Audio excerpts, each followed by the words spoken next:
بسم الله الرحمن الرحيم الحمد لله رب العالمين والصلاة والسلام على أشرف الأنبياء والمرسلين نبينا محمد صلى الله تعالى عليه وعلى آله وصحبه وسلم تسليما كثيرا كثيرا ما بعد. Mes chers frères et sœurs, salam alaikum wa rahmatullahi wa barakatuhu. Toujours un plaisir de vous retrouver à travers le lien de la mosquée de Brunei. C'est avec un grand plaisir, Inch'Allah, que nous allons répondre à vos questions. Surtout, j'ai vu beaucoup de frères et beaucoup de sœurs. Ils sont intervenus par rapport à Khutbat al-Jumu'ah, la khutbah qu'on a fait par rapport aux droits des parents. Certes, le droit des parents, j'ai vu certains frères, certaines sœurs me dire, oui, la mère, certes, le prophète sallallahu alayhi wa sallam, il a dit, quand la personne, quand le sahabi lui a demandé, Ya Rasulallah, man ahaqqu an-nasi bi husni sahabati? Qala ummuk, qala thumma man, qala ummuk, qala thumma man, qala ummuk, qala thumma man, qala abik.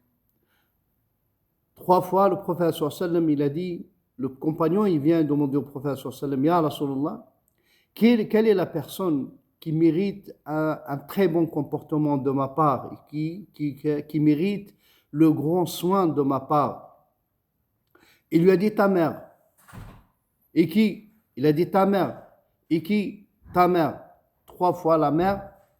Après, dans la 4e, il lui a dit le papa. Dans le hadith, c'est ce qui a été dit par notre prophète sallallahu alayhi wa sallam. On a demandé, j'ai demandé personnellement à un grand alim, un grand savant de notre époque, Cheikh Al-Arnaout, rahmatullahi alayhi, Cheikh Abdul Qadir Al-Arnaout, par rapport à ce hadith. C'est quoi la signification de ce hadith? Pourquoi le prophète sallallahu alayhi wa sallam, il conseille à ce sahabi qui vient lui demander, lui dit ta mère, ta mère, ta mère, dans la 4e, ton père. Est-ce que le père, c'est un lieu de négligence? Il a dit non, ma'adallah, ma'adallah, non, non, non, non, non, non. Jamais. La mère, comme il est le cas de la femme, c'est une créature faible. Elle a besoin de soins. Elle a besoin qu'on la prend en charge. On ne peut pas laisser une maman. Et comme il fait le cas aujourd'hui, vous voyez, quand la maman, son mari, quand la femme, son mari, il n'est plus là, ou elle est avancée dans l'âge, où personne ne s'occupe d'elle, elle se retrouve dans des conditions très, très, très critiques. Qu'Allah nous en préserve, mes chers frères et sœurs. Voilà que le papa, il est toujours, même avancé dans l'âge, il peut se tenir lui-même, il est fort, il a certaines résistances par rapport à la maman.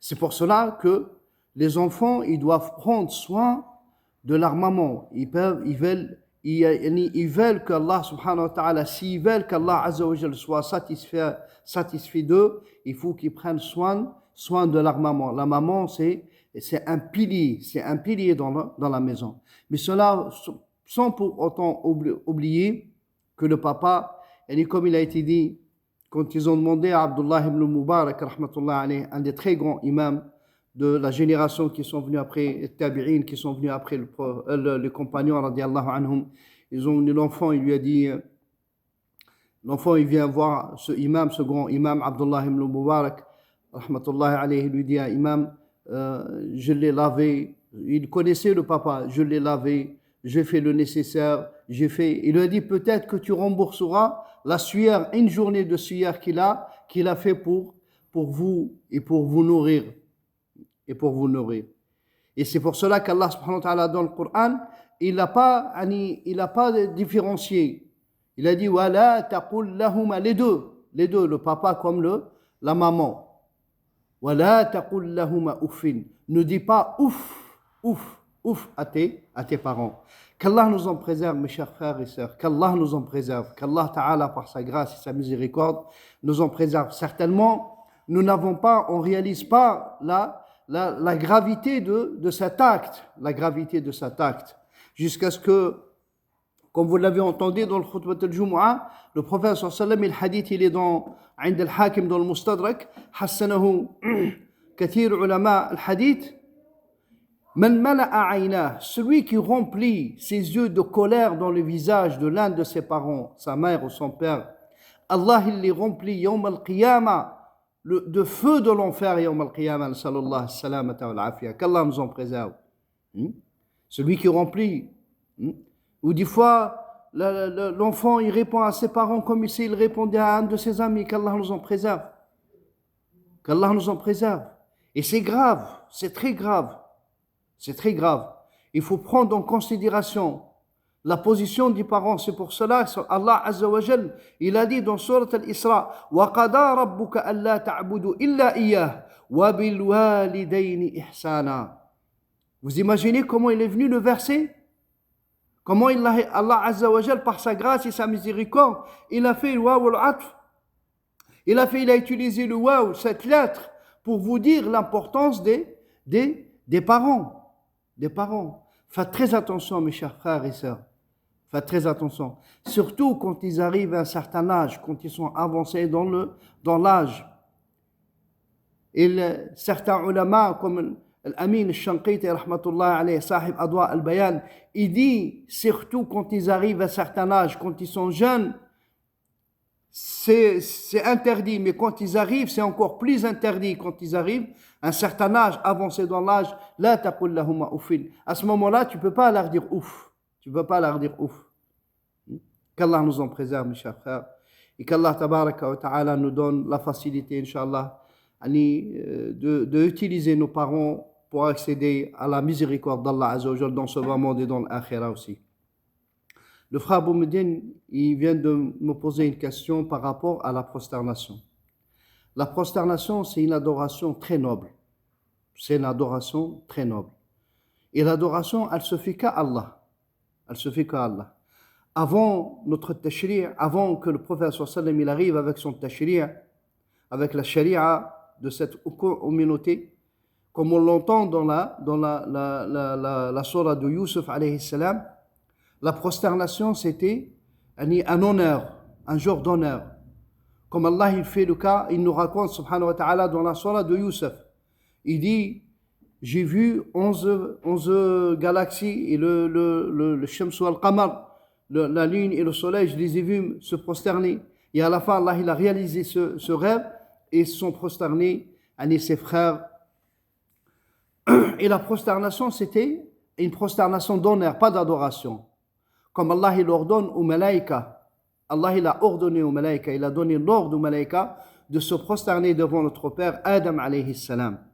La prosternation c'est une adoration noble et c'est l'adoration de l'humilité. La personne il montre son humilité à son Seigneur quand il est prosterné. C'est pour cela que le prophète sallallahu alayhi wa sallam, par rapport à ça, il a dit Aqrabu ma yakunu al-abdu min rabbih. L'instant où tu es le plus proche d'Allah Azza wa Jal, c'est l'instant où tu es dans la prosternation, quand tu es prosterné. Quand tu es prosterné. Vous imaginez une prosternation, Allah il a ordonné à Iblis, alayhi na'latullah, il était dans Zumrut al-Malaïka, il était parmi les groupes de Malaïka. Quand Allah il donne l'ordre aux Malaïka de se prosterner devant Adam, et c'est retiré, il a dit non, je ne me prosterne pas, qu'Allah nous en préserve. Qu'Allah nous en préserve. Et Allah il a mentionné dans le Coran, le jour de la résurrection, les gens qui ne sont pas prosternés dans ce monde, ils veulent se prosterner au Al-Qiyamah et ils ne pourront pas. Ils ne pourront pas. Le dos il reste coincé, qu'Allah nous en préserve. Comme il le mentionne, ulama, al-tafsir, ils veulent se prosterner, non, ils ne pourront pas. On les a invités à se prosterner quand ils pouvaient et quand ils étaient mukallafin, quand ils étaient ordonnés par Allah Azza wa Jal d'adorer Allah avec la prosternation, ils sont arrêtés, ils n'ont pas voulu se prosterner. Ils essayent aujourd'hui, ils ne pourront pas. Ils ne pourront pas se prosterner. Et la prosternation, c'est une sorte, tu montres ton humiliation à Allah Azza wa Jal, de poser ton front par terre, et tu ne le poseras à aucune créature. En dehors d'Allah Azza wa Jal, si tu te prosternes à une autre créature que Allah Azza wa Jal, que le Créateur, Allah il le compte comme c'était une adoration de la mécréance, qu'Allah nous en préserve. Donc, cette adoration, elle est dévouée à Allah seul. La prosternation, c'est ce qu'on appelle la prosternation, et ça fait partie des obligations de la prière. Si tu ne fais pas la prosternation dans la prière, ta salat, ta prière, elle est caduque. Elle ne compte pas. C'est pour cela qu'Allah subhanahu wa ta'ala nous a ordonné à travers notre prophète sallallahu alayhi wa sallam 2 prosternations dans une raka'a. Et notre prophète sallallahu alayhi wa sallam, il a dit, le moment où le croyant il est le plus proche de son Seigneur, c'est quand il est en prosternation. Quand tu es dans le recours, Addimullah, tu dis Subhana Rabbi al-Adim. Quand tu es dans la prosternation, tu dis Subhana Rabbi al-A'la. Et le prophète sallallahu alayhi wa sallam, il a dit, demande ce que tu veux auprès d'Allah Azza wa Jal. On demande à Allah Azza wa Jal qu'il accepte.